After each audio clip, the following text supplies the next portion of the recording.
On a affaire à une thématique qui est extrêmement vaste et je crois que cette matinée qui a voulu mettre l'accent sur deux axes en fait. D'une part, les conditions de vie et de logement dans le vieillissement, hein, qu'est-ce qu'elles sont aujourd'hui, quels sont les enjeux, pourquoi est-ce que les gens restent là où ils vivent ou au contraire s'en vont ou ne s'en vont pas alors qu'ils souhaiteraient le faire. Et puis ce deuxième axe qui portait sur qu'est-ce qu'on peut imaginer comme alternative, qu'est-ce qu'il y a de nouveau.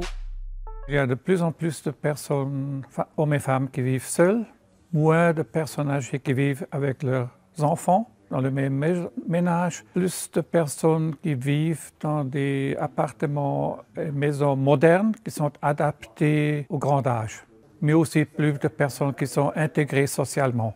Quand on devient âgé, concrètement, on déménage beaucoup moins. Il y a déjà une autocensure de la part des gens qui vont dire « ah, c'est plus de mon âge » ou « c'est trop tard » ou je sais pas. Alors ça, c'est un peu dommage et c'est vrai que faciliter le changement de logement, de rendre cet événement possible peut vraiment changer la vie des gens au quotidien en matière de lien social, d'accès aussi, de continuer d'avoir une mobilité quotidienne dans la ville ou dans le monde rural. Ce qu'on peut apprendre de nouveau avec des études aujourd'hui, je pense que c'est à quel type de problèmes publics ces structures elles répondent actuellement. Aujourd'hui, on vise surtout à répondre à 3 problèmes publics.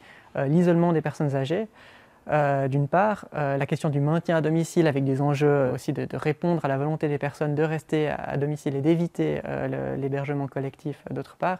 Et puis, comme troisième problème public, c'est celui de réduire cette emprise institutionnelle dans des habitats médicalisés pour les personnes qui ont le plus de besoins en aide et en soins. Dans le plan d'action sur la pénurie de logement, 2 mesures sont dédiées à l'habitat senior.